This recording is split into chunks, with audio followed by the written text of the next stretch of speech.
For a mother, serving time in jail can all but destroy the family, especially if she has to leave young kids outside. What can be even more difficult, the process of picking up the pieces once mom is released from incarceration, and that's where an organization called W.I.R.E steps in. It's a group that's paying it forward and helping to rebuild communities. One mother, one child, one family at a time. And Maureen has those details in today's all-new Pay It Forward. Thanks, Steve. A mother is sometimes described as the backbone of a family. And for a young child, the time she spends bonding can create a solid foundation that lasts a lifetime. But when a bad decision lands that mom behind bars, her children unfortunately become innocent victims of circumstance. It's pain. It's so much pain. It's a lot of pain. Like, I might smile every day, but it's a lot that my mom didn't see me graduate. First day of school. It's a lot. She was incarcerated for first-degree premeditated murder. Growing up, I lived with my uncle, which is her brother. And I know I seen her sometimes, not all the time, because we didn't have money to travel. She always kept in contact, though. She always wrote me. She always called. It's her birthday, she sent me letters. But, like, it's different from you a child and somebody sending you letters and you really don't know a person and you want to see them and you're not able to see them. Or she said she's going to call back, and then, she never called back.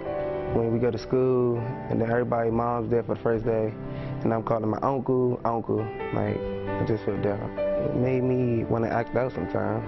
I felt like I was just like everybody else had their parents. It also make me work harder, It also make me not want to be in the system or get in trouble. It just pushes me, motivates me. I do have family that supports me, but it's no love like your mom love.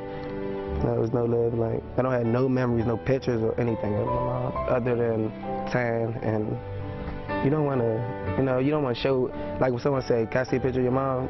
They got to see her in jail colors. Like, I don't have no pictures, I have no baby pictures, no anything, no memories at all. The W.I.R.E, they really care. They really care. Like, it's a lot of people that could have helped me and they didn't help me, But it took for outsiders to come and help that been through a situation, lost their kids. I was happy to raise money for me to go see her.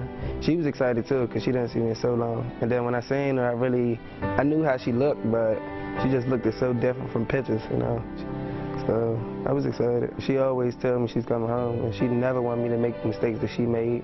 She talks to me, and she tells me all her mistakes, like, that's just something that I could do better in life. I don't have to do what the next person doing. I can chase my dreams, I don't have to do what she did. I don't have to settle for less.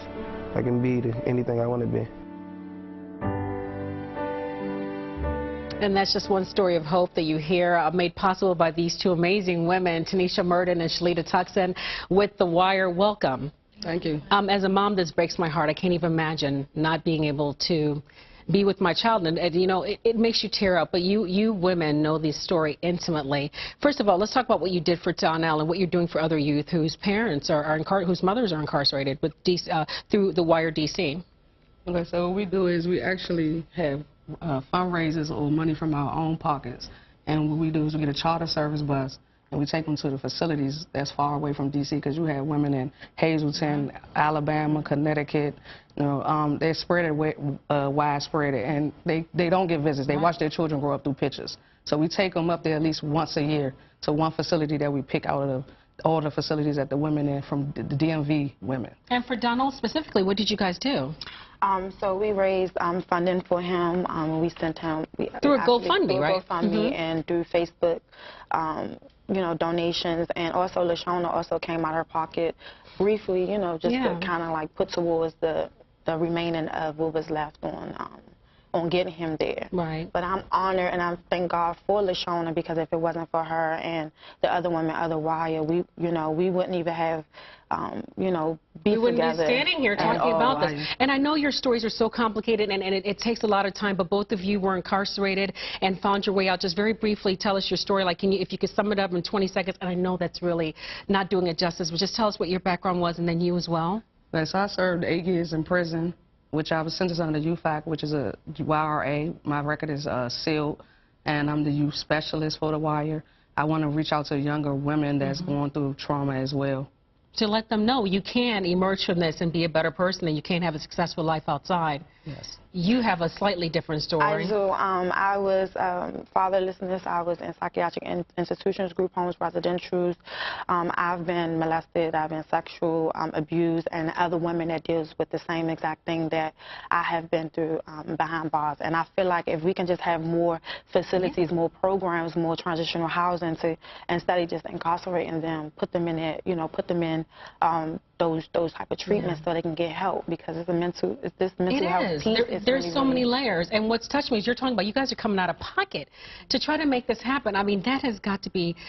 You do it because you love and you see the need, but that's got to be hard. We do it because we've been there before. And we understand, and we are the voice for other women that can't speak for themselves or don't have the courage to be hungry enough to, to do the work that we are doing. A lot of women don't have that energy. So we have to continue to keep pushing, continue to keep motivating, continue to keep guiding them, continue to keep showing them that it is a better way through our experience and walking them by hand to hand. Amen, amen. And I know all help could be needed, and this is the part where we bring in our wonderful guy, Joel, come in here with Eastern Motors. And if you guys, I know, we wanted it to be a surprise, but Joel, first of all, I don't even know how you guys do this, but God bless you for everything you do.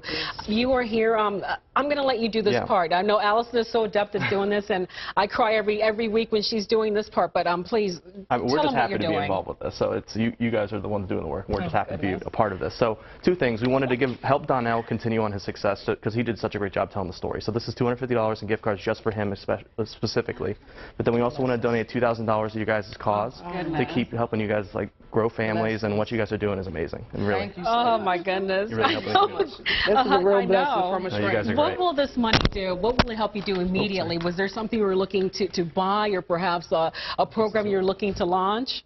You could take this. This is yours. This is yours. Yeah. We like words. We really don't have any words, but it's going to go to the children or the women that's returning. Either we're going to help them with clothing, transportation, as far as finding job placements. We might send a couple of children to the facility, but it's definitely going for the women and the children that's in prison and the parents, kids that's suffering from it. The WIREDC.org is the website. Yes. And you can still help. I know this seems like a lot of money, but they can always use all the help out there. Ladies, from the bottom of my heart, thank you so much for what you're doing. This is a program I don't think people think about. When we hear your story and see what you're doing, we see how it is needed with the prison population unfortunately exploding in this country. Thank you. Thank you. And Joel, thank you. Thank you. Okay, this is how we're paying it forward this week. Allison, if you're watching at home, great job, friend. Thank you, Alex. thank you.